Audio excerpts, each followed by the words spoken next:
당신은 하나님의 사람입니다. 하나님의 사람입니다. 아멘. 우리 성도님들 영화 좋아하시나요?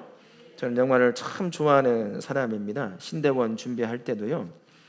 너무 잘 안 되는 거예요. 외워질 것도 안 외워지고, 덥기는 또 왜 이렇게 더워요? 그러면 혼자 영화를 보러 가는 거예요. 그때 기억나는 영화 하나가 기타와 관련된 영화였는데, 어린아이가 신동이에요. 기타 신동. 어거스트 뭐로 했는데 기억이 잘 안 납니다. 그 영화를 좋아합니다. 영화에는 여러 주제들이 있지요.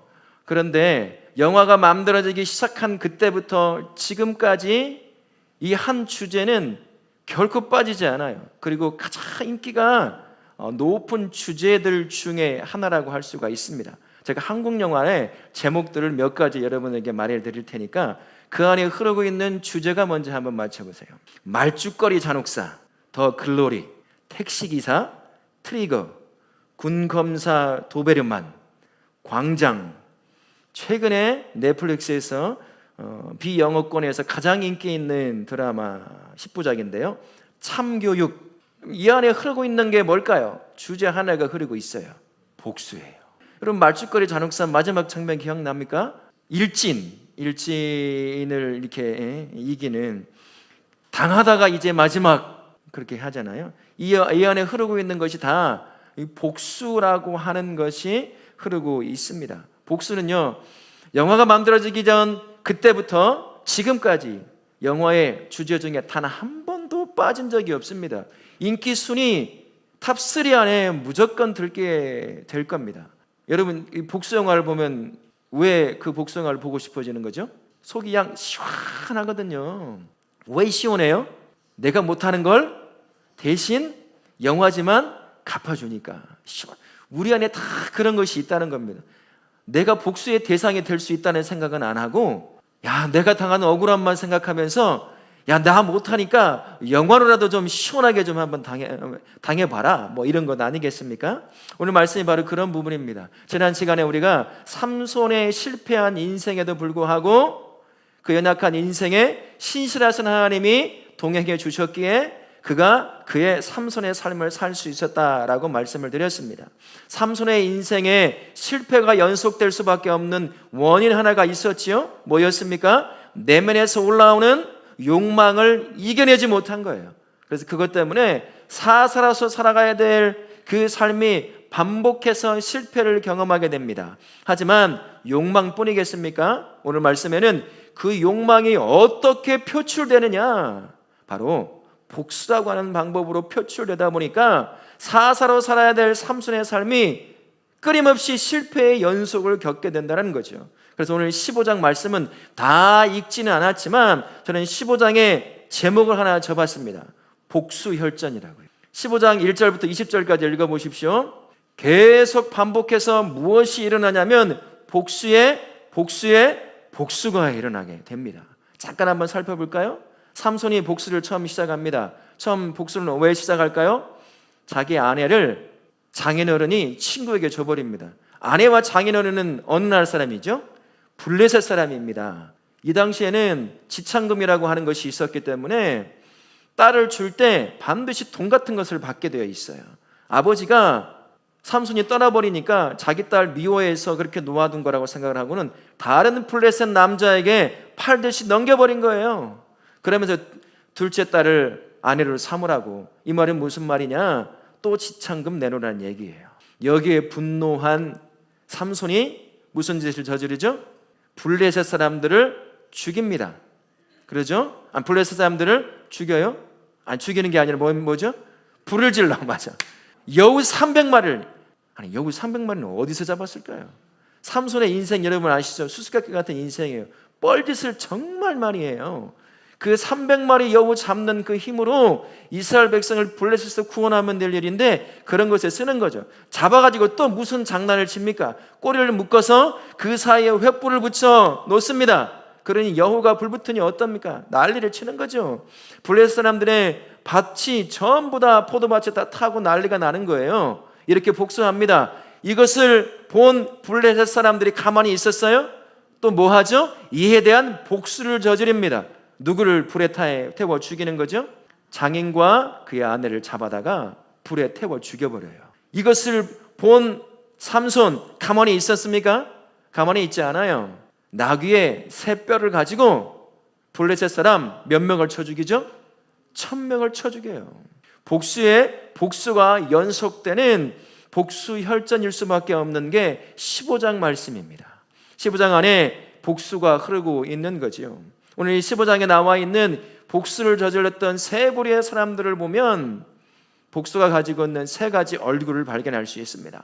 첫 번째, 복수를 시작했던 삼손, 그는 우리가 보면요, 인간적으로 보면 정당한 분노였어요. 자기 아내를 장인이 자기 마음대로 팔아버렸어. 다른 남자에게, 블레셋 사람에게. 그러니 안에서 분노가 올라옵니까? 안 옵니까? 지창금을 주고 자기 아내를 삼았어요. 아직 친정에 남아있다고 하더라도 여전히 자기 아내란 말이죠. 허락을 받아야 되죠. 그러나 그렇지 않고 블레셋 남자에게 팔아버린 것에 대해서 분노하며 복수하듯이 불을 저지른 것 아니겠습니까? 이 정당한 분노예요. 정당한 분노입니다만 그것이 절제가 되지 않고 분노가 표출하면 결국은 복수가 되는 것이고, 복수는 또 다른 복수를 불러올 수밖에 없게 된다라는 겁니다. 결국 삼손의 복수 때문에 누가 불에 타 죽습니까? 자기 아내도 불타 죽고 자기 장인도 불에 타 죽는 결과를 맞이하는 것 아니겠어요? 삼손은요, 정당한 분노를 표출하지만 그게 절제되어 정당하게 표출되지 않는다고 한다면 결국에는 또 다른 아픔을 가져온다는 걸 가르쳐 줍니다. 유다 사람들은 또 어떨까요? 삼손의 복수에, 그 복수국의 피해자가 되어버렸습니다. 그나저나 블레셋 사람들에게 지배당하면서 이것저것 뜯기고 빼앗기고 있는데 이제는 직접 유대 땅까지 들어와서 진을 치고 대놓고 달라는 거예요. 다 빼앗아 갈 뿐만 아니라 야, 너희들이 삼손 잡아서 나한테 가지고 와, 이런 요구까지 하는 거죠. 같은 민족이지만 삼손의 뻘짓을 지금 몇 번을 보고 있는 겁니까? 당하고 있는 거예요. 그러니 어때요? 간접적으로 삼손에게 보복합니다. 어떻게 합니까? 삼손을 잡아서 대답 좀 해보세요. 뭐 해요? 허리 좀 피시고 갖다 바쳐요. 삼손이 그것쯤은 다 끊을 수 있습니다. 생각해 보십시오. 자기 민족이야. 자기는 누굴 죽였냐면 블레셋 사람들을 죽였단 말이에요. 하나님께서 사사로 세웠기에 물론 뻘짓을 통해서 그런 일이 일어나긴 했긴 했지만 그럼에도 불구하고 하나님이 하시는 여러 가지 일들을 해왔다는 거죠. 그런데 자기 민족이, 자기 백성이 자기를 붙잡아서 자기를 괴롭히고 있는 블레셋에게 넘긴 거예요. 분노하겠어요? 안 하겠어요? 삼손은 두 번에 걸쳐서 복수할 거리가 생긴 겁니다. 블레셋 사람들을 향한 그 자신에게 해오는 그 억울함을 블레셋에게 복수할 수 있었고, 이제는 자기 민족이 자기를 붙잡아 블레셋에 넘겨버리니까 더 분노하기 시작하는 거예요.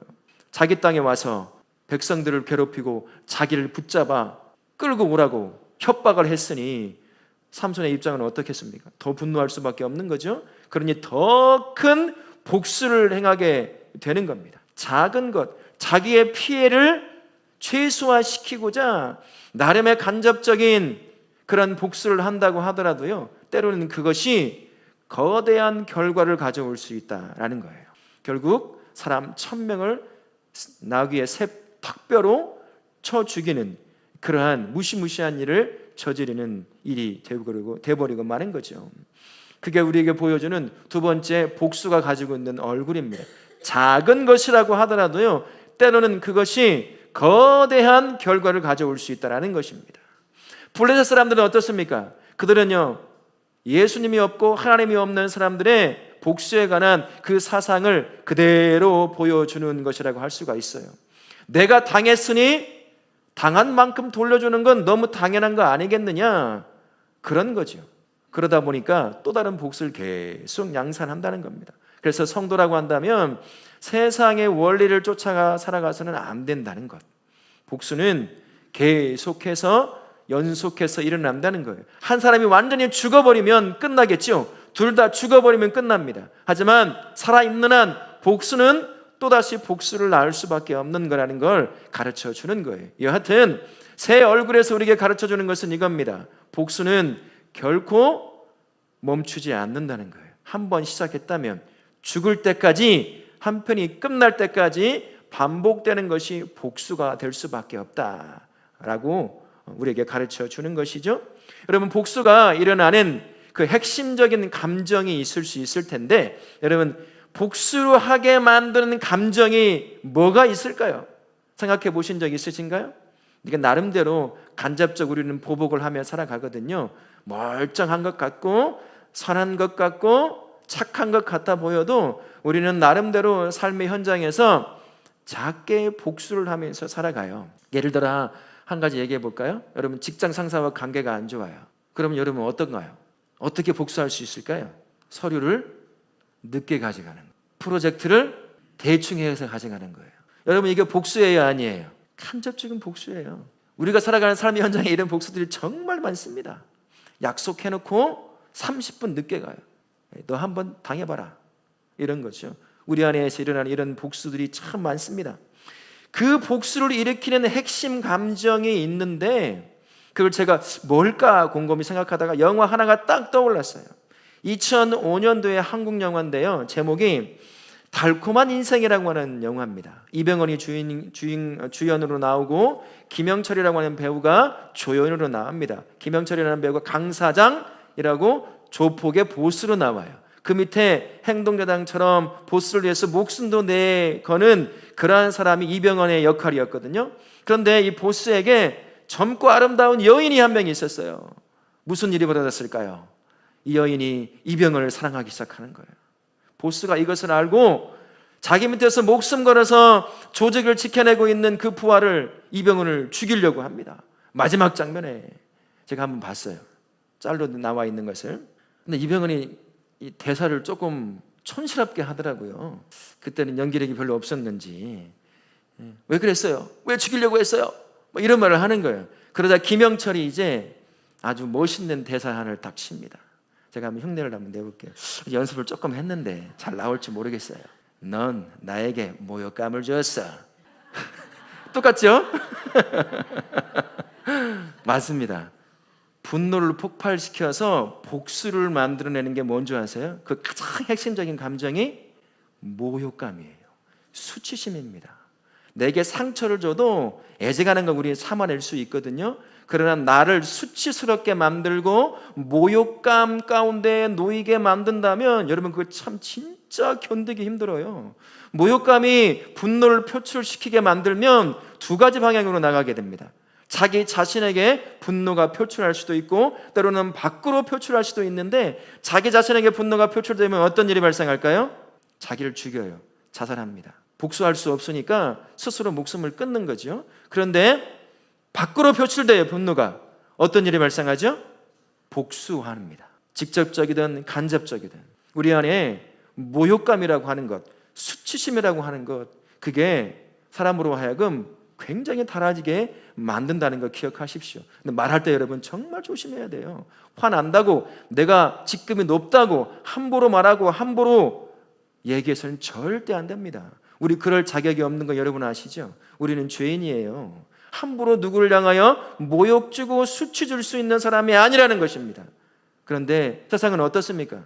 자기가 높다고, 능력 있다고, 힘 있다고 함부로 대해요. 그냥 상처받건 말건 그걸 못 견뎌요. 스스로 자신에게 분노를 표출하면, 그래서 자살이 많이 일어나는 거 아니겠습니까? 여기 직장 생활 하시는 분들 계실 텐데 정말 말 조심해야 돼요.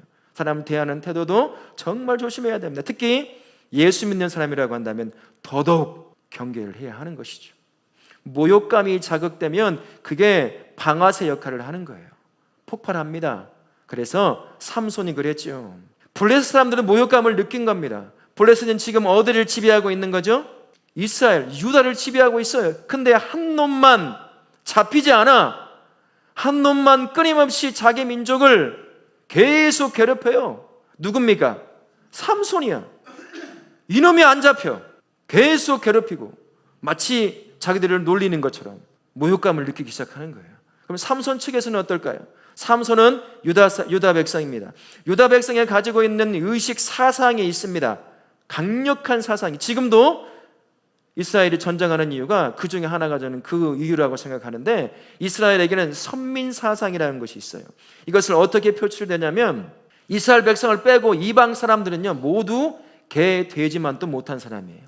죽어도 싸고 죽어도 아무런 죄책감 느낄 필요가 없는 그런 사람들이에요. 그런데 그런 사람들에게 공격을 당해서 지배를 당하고 있어요.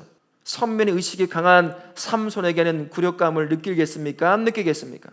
굴욕감을 느끼는 거예요. 이 굴욕감이 동시에 부딪히니 폭발하게 되는 거죠. 분노가 폭발합니다. 그러니 보복하고 또 보복하고 서로 죽이고 또 죽이는 역사들이 계속해서 반복해서 일어날 수밖에 없는 거예요. 그러니 여러분, 사람을 모독하면 안 돼요.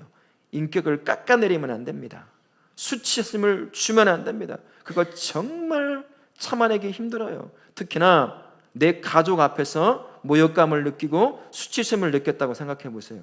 다시는 가족들 앞에서 권위가 서지 않습니다. 정말 조심해야 합니다. 그리고 그것 때문에 내가 복수의 대상이 될 수도 있어요. 어디서 간에 항상 조심하실 수 있기를 바랍니다. 그러면 성경은 복수를 뭐라고 정의를 내릴까요? 구약과 신약이 거의 비슷합니다만 구약에 보면 이는 이대로, 손은 손대로, 눈은 눈대로 그렇게 갚으라고 되어 있잖아요. 그러니 보복을 당연하게 여기는 것처럼 여기지만 절대 그렇지 않습니다. 하나님께서 이스라엘 백성을 통해 본다면 도피성을 두셨어요. 왜 보복이 정당하다면 도피성을 둡니까? 어떤 시기든 손해를 봤으면, 내가 손해를 끼쳤으면 손해를 받는 것이 당연하다고 여긴다고 한다면 우리 하나님의 도피성을 둘 이유가 없어요. 그런데 도피성을 두셨습니다. 사람은 실수할 수 있고, 그런데 그것을 가지고 보복을 반복할 수 있기 때문에 도피성을 두어서 자기도 모르는 사이에 누구를 죽게 하면 그곳에 도망가서 목숨을 건지게 하는 거예요. 그리고 분노하고 보복하려고 하는 사람들의 내면에 쌓여있는 분노를 빼내는 그러한 시간을 갖게 만드는 거죠. 보복이라고 하는 건 구약에서는요, 정의를 깨트린 사람들이 받아야 될 정당한 정의 구현을 위해서 주어지는 게 보복이라고 하는 거예요. 함부로 죽이지 않습니다. 신약도 마찬가지죠. 근데 신약은 이것을 더 구체화시킬 뿐만 아니라 더 깊고 넓게 예수께서 바꾸어 넣어버리십니다. 보복할 수 있는, 복수할 수 있는 복수의 대상을 향하여 우리 예수님이 어떻게 하시라고 하죠? 용서하라고, 사랑으로 품으라고 이야기하십니다. 참 우리로서는 정말 갖기 힘든 그러한 마음이기도 하죠. 그러나 우리 예수님은 그것을 직접 십자가에서 보여주셨지요.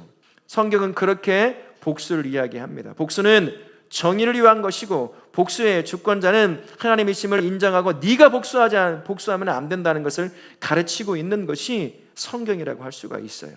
그러면 이 복수를 말씀하신 하나님께서 우리에게 주신 그 복수를 향한 마음이 뭘까? 한번 살펴보는 것이 우리에게 중요한 것이게 되겠지요.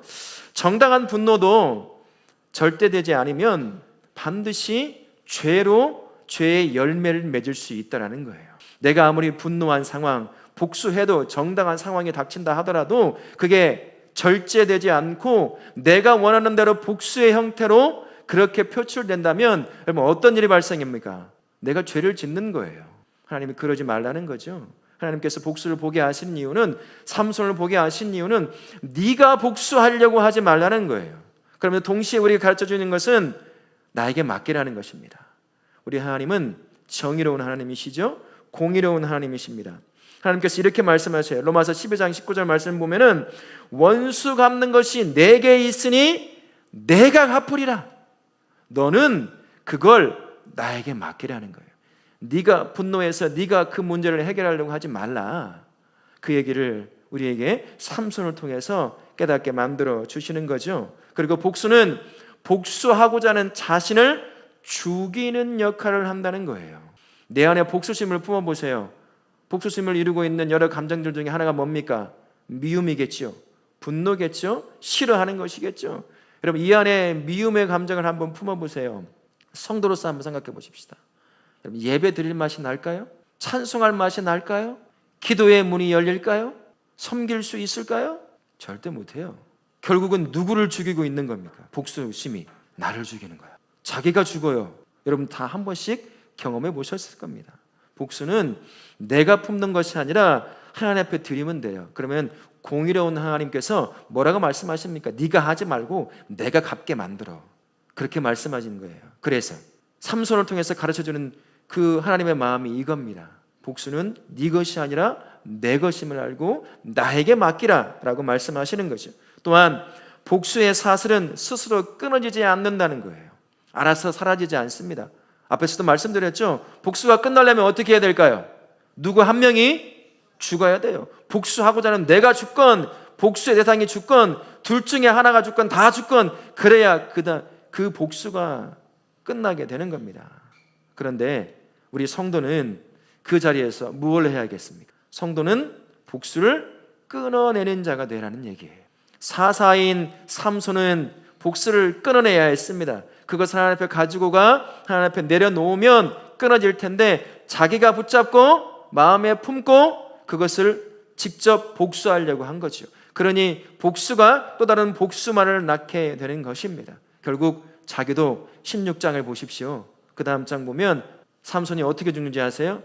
무엇을 하고 죽죠? 삼손이 복수하고 죽어요. 그냥 건물더미에 깔려서 복수하고 죽습니다. 그게 복수라는 거예요. 그러니 성도인 네가, 사사인 네가 그 복수의 사슬을 끊어내라는 거예요. 그게 하나님께서 우리에게 가르쳐주는 것이라고 할 수 있습니다. 그리고 또 한 가지는 그럼에도 우리 하나님은 자신의 백성의 삶에 신실하셔서 구원의 역사를 이루어내시더라는 거죠. 삼손이 복수에 복수를 합니다. 그러고 나서 15장 마지막쯤 가면 목이 말라 죽겠다고 외쳐요.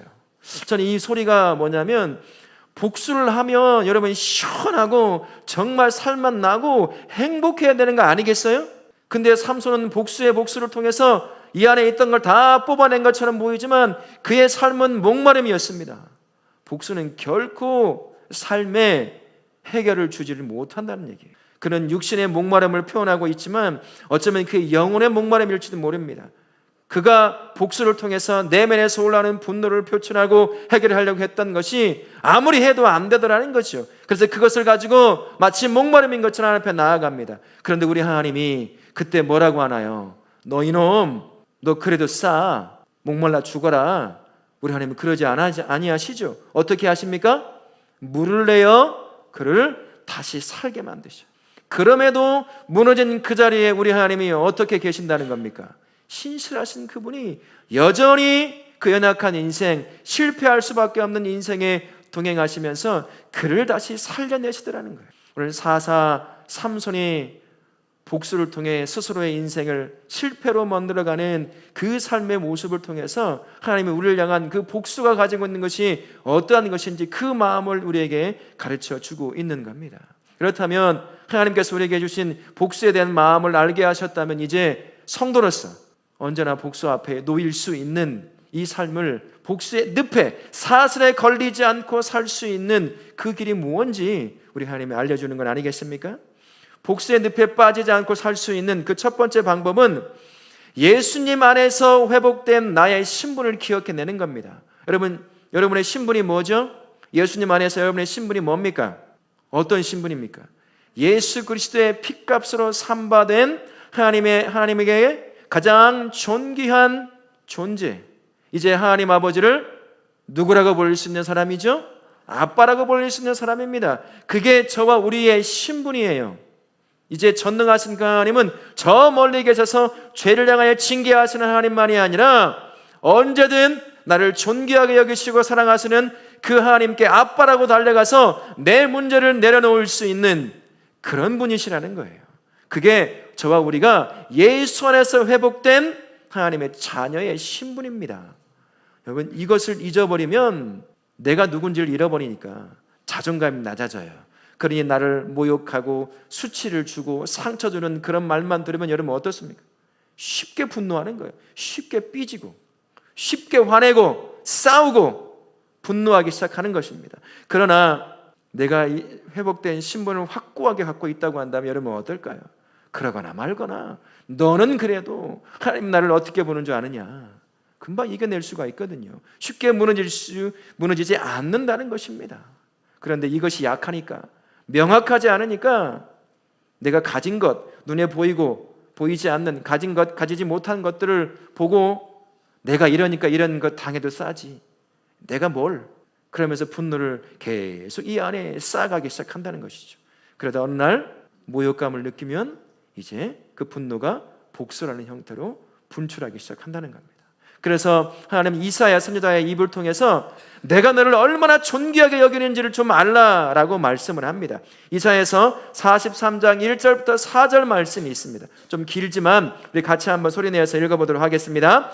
야곱아, 너를 창조하신 여호와께서 말씀하시느니라. 너는 두려워하지 말라. 내가 너를 구속하였고 내가 너를 지명하여 불렀나니 너는 내 것이라. 내가 물 가운데로 지날 때에 내가 너와 함께 할 것이라. 강을 건널 때에 물이 너를 침몰하지 못할 것이며 내가 불 가운데로 지날 때에 타지도 아니할 것이요 불꽃이 너를 사르지도 못하리니 대저 나는 여호와 내 하나님이요 이스라엘의 거룩한 이요 내 구원자임이라. 내가 애굽을 너의 성장물로 구스와 스바를 너를 대신하여 주었노라. 내가 내 손에 눈에 보배롭고 존귀하며 내가 너를 사랑하였은즉 내가 내 대신 사람들을 내어주며 백성들이 내 생명을 대신하려니. 우리 하나님이 말씀하십니다. 내가 너를 불러 내가 너를 나의 소유 삼았다라고 말씀하시죠. 그러면서 이렇게 말씀하십니다. 내 눈에는 너가 뭐로 보인다고요? 보배로운 존재로 보인다는. 보배하니까 뭐가 생각나요? 보배 소주가 생각나면 안 됩니다. 우리 하나님은 나를 보배로 여기신다는 거예요. 사람들은 볼품없다고 아무것도 아니라고 굴욕주고 무시하고 수치심 느끼게 만든다 하더라도 우리 하나님은 나를 향해 뭐라고 말씀하신다고요? 내 눈에 너는 보배로운 존재, 생명을 다해 구원해야 할 존재로 보신다는 얘기. 이것만 확실히 가지고 있다면 아무리 내 속을 긁어대도요, 나를 모욕한다고 하더라도요 쉽게 분노하지 않습니다. 자, 이렇게 보이기 시작하는 거예요. 불쌍하게 보여요. 그 사람이. 그거밖에 안 되는 인생이.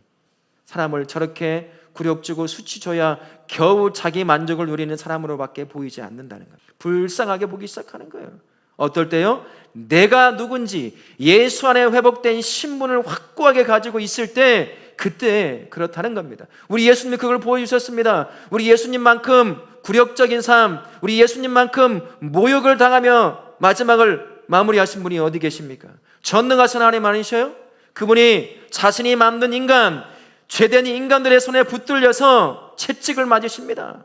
십자가에 못 박힐 때 여러분, 학자들은 이런 말도 해요. 완전히 나체로, 발가벗겨진 채로 십자가에 못 박혔다고 얘기합니다. 전능하신 하나님이 자신이 만든 그 사람들에 붙들려 십자가에 못 박혀 채찍과 모욕과 침뱉음을 당하면서 죽으셨어요. 이만큼 모욕감을 느낄 수 있는 사람이 어디 있겠습니까? 이만큼 수치심에 어려움을 당할 사람이 어디 있겠냐는 거죠. 그런데 우리 예수님 보복하지 않으셨습니다. 왜 그랬을까요? 우리 예수님은 자기가 누군지 무엇하러 이 땅에 왔는지 명확하게 알고 계셨어요. 보내신 하나님이 왜 자신을 인간의 몸을 입고 이 땅에 보내셨는지 단 한 번도 잊어버리지 않으셨습니다. 십자가를 져야 될 고통스러운 그 순간에도, 피하고 싶은 그 순간에도 기도하며 자기의 이 몸이 요구하는 그것을 내려놓고 자신을 보내신 아버지 하나님의 뜻을 쫓아 십자가를 지신 분이 예수님이에요. 보복하지 않으셨습니다. 자기가 누군지 분명히 아셨기에 십자가에 못 박혀 죽는 그 마지막 가장 수치스러운 죽음, 인간이 봤을 때는 그렇지 않겠습니까? 그런 죽음을 맞이할 수, 그러므로 말미암아 구원의 문을 활짝 열으실 수 있었던 거죠. 그분이 지금 누구 안에 계십니까? 누구 안에요? 내 안에 성령을 통해 동행하고 계십니다. 그분이 내가 당하는 모욕감 아실까요? 모르실까요? 내가 당하는 수치심 아실까요? 모르실까요? 그분만큼 아시고 나를 위로할 수 있는 분이 어디 있겠습니까? 그분이 나와 동행하시면서 내가 당하는 그건 무엇이건 부정적인 감정, 그 수치심, 그 모욕감 다 아신다는 거예요. 그러니 우리도 내가 누군지 잊지 말아야 되죠. 여러분, 이 한 주간 살아가면서 여러분이 세워진 그 자리에서 어쩌면 매일같이 그렇게 어려움을 당하며 살아야 되는 분도 계실지 모릅니다. 그때요, 내가 누군지만 기억하십시오. 전능하신 하나님에게 나는 누구라는 얘기죠? 예수 그리스도의 핏값으로 산바된 가장 존귀한 보배로운 자라는 사실을 기억하십시오. 그럼 여러분 그거 견뎌낼 수 있습니다. 견뎌내는 정도가 아니라 나를 모욕하고 수치심 주는 그가 얼마나 불쌍한 존재인지를 볼 수 있게 되는 거예요. 그러니 이 한 주간 여러분이 누군지 잊지 않고 사실은 우리 성도님들 되실 수 있기를 바랍니다. 그러면 또 복수의 늪에 빠지지 않고 살 수 있는 성도의 길은 무엇이 있을까요? 상처를 주는 모욕감과 같은 그러한 것들을요, 곱씹지 말고 공의의 하나님께 가지고가 내려놓으라는 겁니다. 우리는 보통 내가 받은 상처의 감정들을 어떻게 할까요? 품고 곱씹어요. 계속 왜 그랬지? 왜 그랬지? 스스로 자책하기도 하면서 또 나를 모욕주고 수치심을 줬던 자들을 향하여 막 분노하고 혼자서 그러면서 계속해서 곱씹습니다. 그러다 보면요, 점점 분노는 어떻게 될까요? 커지죠. 강력하게 됩니다. 심지어 이래요. 상관도 없는 과거의 경험들이 이 분노에, 모욕감을 받은 이 분노에 늘러붙기 시작합니다. 아, 그래서 그때 그 말을 했구만. 아, 그래서 그때 이렇게 나게 행동했네. 맞아. 그렇게 되는 거예요. 사실을 이성적으로 생각해 보면 상관도 없는 사건이었고 상관도 없는 말이었는데 한번 이 안에 그것이 쌓이기 시작하니까 과거에 지나갔던 모든 것들이 다 늘러붙어서 이만했던 분노가 이렇게 커지는 거예요. 그래서 이제 터질 트리거 하나만 만나면 되는 거죠. 조금 강한 모욕감 한 번만 당하면 터져버리기 시작하는 거예요. 내가 품고 곱씹으면 그런 일이 발생해요. 저도 정말 많은 경험을 했습니다. 지금도 마찬가지고요. 그럴 때마다 어떻게 하는 줄 아세요? 여기서 올라오잖아요. 뭔가 해보고 싶은 거 여러분 못 느끼세요? 앞에서 말씀드렸죠. 내가 부하 직원이면 어떻게 해서든지 골탕 먹이고 싶은 생각이 생겨요. 그러면 다양한 방법을 생각합니다. 그러면 안 되잖아요. 그럴 때 하나님 앞에 가지고 가는 거예요. 우리 하나님은 공의로운 하나님이시죠. 그리고 내가 쏟아놓는 모든 부정적인 감정 다 받을 수 있는 그릇을 갖고 계신 분이에요. 우리는 그 그릇이 없지만 그분 앞에 곱씹을 모든 부정적인 감정을 다 가지고 가는 겁니다. 삼손이 그랬다고 생각해 보세요. 자기 아내를 장인이 팔아버렸어요. 불릴 사람에게. 그때 분노해서 복수한답시고 여우 300마리를 풀어서 다 불태우지 않고 하나님 앞에 가지고 갔다고 한다면 어떤 일이 발생했을까요? 물론 가정이지만 완전히 다르게 달랐을 것입니다. 그러나 그는 자기가 곱씹으면서 그것을 복수라고 하는 형태로 갚으려고 했던 거예요. 그러니 또 다른 복수를 낳고 자기가 찾으려고 했던 아내도 장인도 불에 타 죽는 비극을 맞이한 건 아니겠습니까? 우리는요, 품으면 안 돼요. 우리 하나님 이렇게 말씀하십니다. 방금 전에도 로마서 12장 19절 말씀드렸죠. 원수를 갚지 말고 하나님의 진노하심에 맡기라 라고 말씀하십니다. 네가 갚으면 반드시 너도 복수의 대상이 되어 너도 어려움을 당한다는 거예요. 내가 갚을 테니까 너는 그냥 그거 나에게 가지고 와서 나에게 넘기라는 얘기예요. 그 마음을 하나님은 베드로전서 2장 23절 말씀을 통해서 우리에게 이렇게 말씀해 주셔요. 같이 한번 읽어보겠습니다. 욕을 당하시되 맞대에 욕하지 아니하시고 고난을 당하시되 위협하지 아니하시고 오직 공의로 심판하시는 이에게 부탁하시며 우리 하나님이신 예수 그리스도가 십자가를 지시고 잡히시고 모욕을 당하시고 수치를 당하시는 그 순간에 우리 예수님이 보복하지 않으시고 하셨던 일이 바로 이것입니다. 공의의 하나님, 자신을 보내신 하나님에게 그것을 내어 맡긴 겁니다. 내어 맡기자 우리 하나님이 그 수치와 모욕, 복수의 문이 되는 그것을요 바꿔내시는 거예요. 어떻게 바꿔내셨습니까? 구원의 통로로 바꿔내셨습니다. 우리 예수님이 그때 우리처럼 참지 못하고 에라 모르겠다가 하고 십자가에서 못 박혀서 피 질질 흘리고 계시는데 갑자기 못을 뽑아내고 내려왔다고 생각해 보세요. 야, 옷 좀 줘. 걸치고. 그리고 다 쓸어버렸다고 생각해 보십시오. 어떤 일이 생겼을까요? 우리는 구원을 절대 못 얻었을 거예요. 그러나 우리 예수님께서 그 모든 수치를 참아내십니다. 그리고 그것을 다 누구에게 보내드린다는 거죠? 보내신 하나님 아버지에게 그분이 하실 수 있도록. 근데 우리 하나님은요 참 신기하십니다. 우리 같으면 내가 보복할 권한이 주어지면 보복하는 것이 당연할 텐데 우리 하나님께 맡겨놓으면 놀라운 일이 발생해요. 보복하면 보복하는 자도 있고 보복 당하는 자도 죽지만 우리 하나님의 그것을 갖다 내놓으면 우리 하나님은 그것을 완전히 다르게 바꿔놓습니다. 어떻게 바꿔놓죠? 보복하고 싶은 내가 진정한 자유함을 누리게 하십니다. 내가 세워진 그 자리에서 내가 끊어내는 보복 때문에 그 자리가 살아나기 시작하는 거예요.